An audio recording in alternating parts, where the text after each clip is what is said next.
성도 여러분들, 2024년 새해가 밝았습니다. 안교교과 방송에 참여하신 우리 모든 성도님들에게 정말 하나님께서 이 새해 복을 많이 주시기를 기원합니다. 오늘도 이 말씀 묵상 시간을 통해서 새로운 깨달음과 각오가 있게 되기를 간절히 소망합니다. 기도하시겠습니다. 하늘에 계신 아버지 하나님, 2024년 새로운 한 해를 우리가 열어갈 수 있게 하시니 감사드립니다.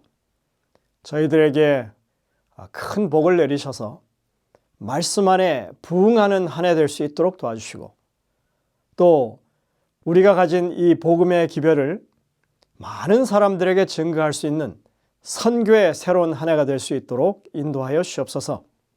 저희들이 이제 다시 한번 말씀 앞에 서서 주의 성령을 구하오니 우리에게 역사하시고 우리의 심령을 감동시켜 주셔서 오늘로부터 새로운 이 한 해를 열매에 있어서 새로운 시작을 할 수 있는 저희 모두가 되게 인도하여 주옵기를 예수님의 이름으로 간절히 기도드립니다. 아멘.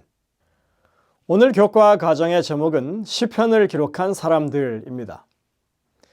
위키백과에 여러분들이 보시면 유대교 전통은 시편이 다윗 왕의 작품이라고 보고 있다. 그러나 현대학자들은 시편이 여러 작가에 의해 만들어졌고 다수는 저자가 알려지지 않은 작품으로 본다라고 이렇게 기록하고 있습니다. 대부분의 시편에는 제목이 붙어 있는데 표제가 있죠. 그 제목에 저자의 이름이 등장합니다. 시편 150편 가운데서 다윗의 이름이 붙어 있는 시는 모두 73개나 됩니다. 만약 70인역으로 우리가 따져보자면 거기에다가 14개의 시를 더 추가해야 합니다. 적어도 절반 가까운 시가 다윗의 시인 것입니다. 둘 중 하나가 다윗의 시라고 하는 점에서 시편을 가리켜서 다윗이 지었다 이렇게 말할 만하죠. 신약에서는 여러 곳에서 시편을 인용하면서 그것을 다윗이 지은 시라고 하는 것을 말해주고 있습니다. 어제 우리가 영감의 교훈에서도 보았듯이 다윗 왕은 이스라엘의 예배 형식을 만든 그런 핵심 인물이었습니다. 그는 찬양을 예배의 필수적인 부분으로 삼았고 자신도 시편을 만들어서 성소 봉사에서 제사장들이 부를 수 있게 그렇게 만들었다고 하는 것입니다. 뿐만 아니라 백성들이 이 3대 절기 때마다 예루살렘으로 순례길을 떠나올 때 시편을 부를 수 있도록 그렇게 만들어서 말씀 위의 감화력 속에서 백성들이 살 수 있게 했다고 하는 것입니다. 참 빛나는 그런 아이디어가 아닐 수 없습니다. 그는 뛰어난 작곡가였고 그 자신도 이스라엘의 노래 잘하는 자로 그렇게 알려져 있었습니다. 오늘날로 말하자면 다윗은 싱어송라이터였습니다. 다윗 이외에도 아삽이 만든 시가 12편이 있습니다. 고라의 아들이 지은 시가 9편이 있고요. 그 중에서 시편 88편은 헤만이 공동 작업한 것으로 나오고, 그리고 시편 89편은 에단이 지은 시라고 그렇게 되어 있습니다. 이 수많은 시편이 레위인이었던 성전 음악가들에 의해서 만들어졌습니다. 우리가 익히 아는 바대로 아삽과 헤만과 에단, 여기 에단은 여두둔이라고도 부르죠. 이 세 사람은 다윗 왕이 세운 성전 음악가 삼총사였습니다. 이 사람들은 성전에서 진행되는 하나님의 구속 사업을 위해서 평생을 헌신하며 성전에서 진행되는 모든 예배를 거룩하게 하고 아름답게 만들어 갔던 음악인들이었습니다. 우리는 그 외에도 시편 속에서 솔로몬이 지은 시가 있는 것을 볼 수 있고 모세가 지은 시편 이런 몇 편이 또 있다고 하는 것을 볼 수 있습니다. 이 시편 90편 모세의 시가 가장 오래된 시편이라고 한다면 시편 137편은 이 바벨론에서 포로 생활을 하던 때에 쓰여진 시편으로 볼 수 있기 때문에 이 시편의 기록 연대를 우리가 따져보면 약 1000년에 걸쳐서 다양한 사람들에 의해서 기록된 시들이라고 할 수 있겠습니다. 이렇게 누가 지었는지 알려진 시편이 있지만 이 가운데는 이름이 알려지지 않은 작자 미상의 시편도 다수가 있습니다. 시편은 비교적 짧은 시들로 구성되어 있지만 성경에서 가장 긴 책입니다. 우리가 그냥 눈 감고 성경을 쫙 가운데를 피면 그게 시편이 됩니다. 그 정도로 시편이 큰 책이라고 할 수 있죠. 시편은 우리가 당면하는 모든 현실 속에서 하나님을 찾고 부르짖고 감탄하고 그리고 울고 애통해하고 찬송하는 가장 많은 실제적인 간증이 살아 숨쉬는 보물창고와 같은 책입니다. 우리는 각각의 시편에서 저마다 처해 있는 그런 상황을 엿볼 수 있고 그런 동일한 상황 가운데 있는 사람들이 위로와 용기를 찾게 되는 공감대를 이 시편 가운데서 발견할 수 있습니다. 우리가 잠시 개괄적으로 살펴볼 몇몇 시편의 내용들은 저자들이 각자 어떤 형편 가운데 처해 있었는지를 그리고 그들이 어떻게 주님께 메어 달렸는지를 살펴볼 수 있게 해줍니다. 시편 25편은 다윗의 시입니다. 하나님을 진심으로 찾고자 하는 사람들에게 하나님께서 친히 가르치고 인도하신다는 그런 내용이 담겨져 있습니다. 시편 42편은 하나님의 성전에서 기쁨을 누렸던 다윗이 도망가는 신세가 되어서 들의 바위 틈과 동굴 속에서 피난처를 삼고 있는 그런 애처로운 상황을 노래하는 애가입니다. 시편 75편은 아삽의 시로서 크나큰 위기에서 구원을 받은 자가 하나님의 능력과 기사를 찬양하는 기쁜 찬양의 시입니다. 시편 77편 역시 아삽의 시인데 한 영혼이 하나님께 버림을 받은 이유를 찾기 위해서 애쓰는 그런 기록입니다.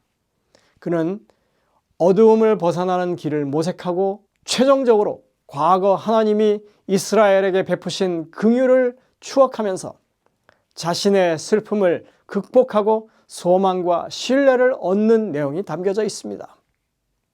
시편 84편은 표제가 고라의 시로 되어 있지만 원작자를 다윗이라고 생각합니다. 그리고 그 시를 고라의 자손이 보존해 온 것으로 봅니다. 성전을 사모하는 마음을 잘 표현한 너무나 유명한 시죠. 이 시는 상황의 변화로 인해서 예루살렘 성전을 떠날 수밖에 없었던 상황 가운데서 정말 성전을 사모하며 부른 시입니다. 이 시는 지금 만약 교회 공동체를 떠나 있는 그런 사람이라면 그런 하나님의 백성들이 마음속에 있는 그 정서를 제대로 표현하고 있다고 할 수 있겠습니다. 시편 88편은 찬양 사역자 헤만의 시입니다. 가장 슬프고 낙심한 사람의 시입니다.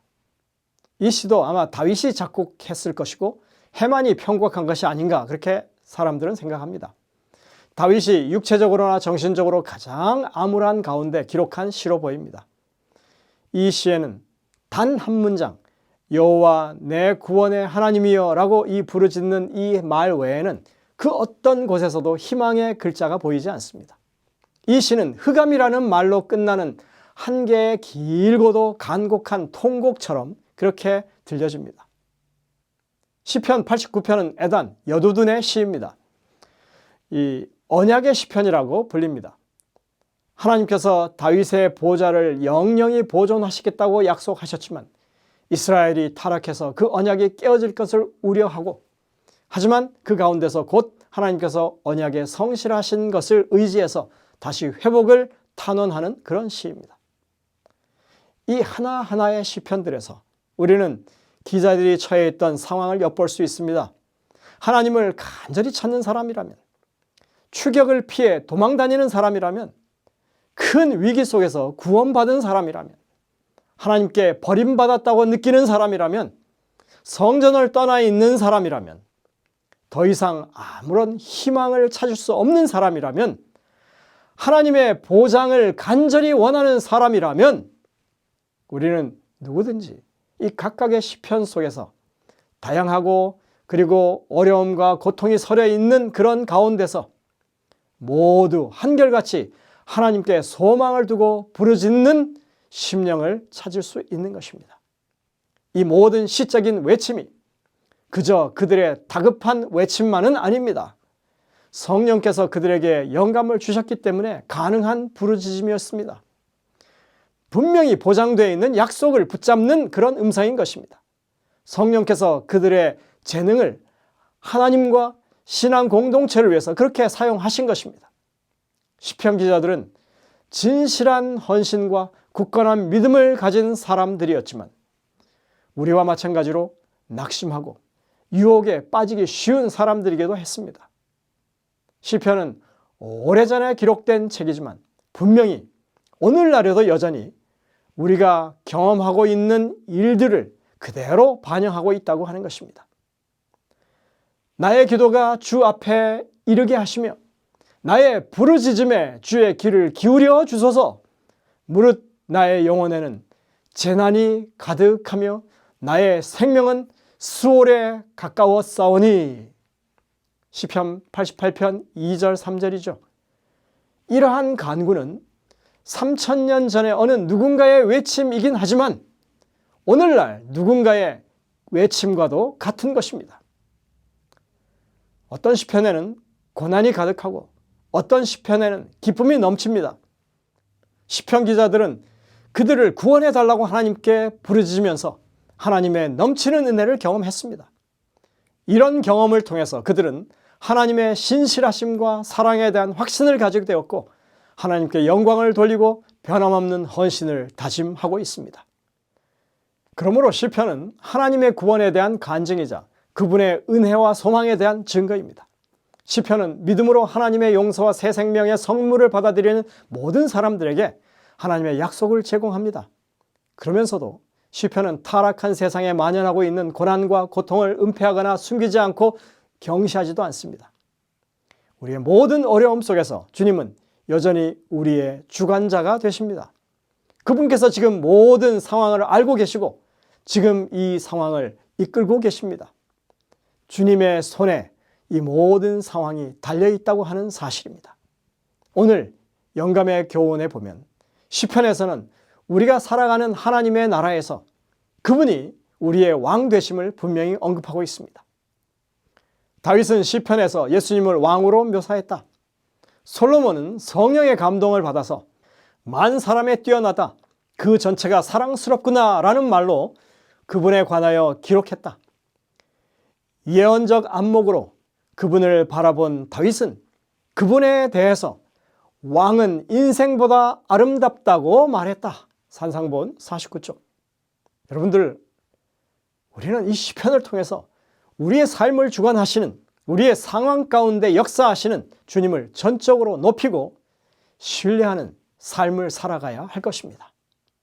함께 기도하시겠습니다.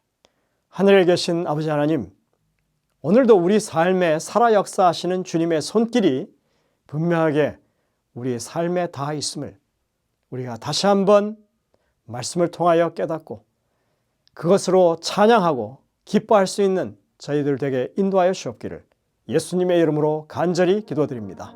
아멘.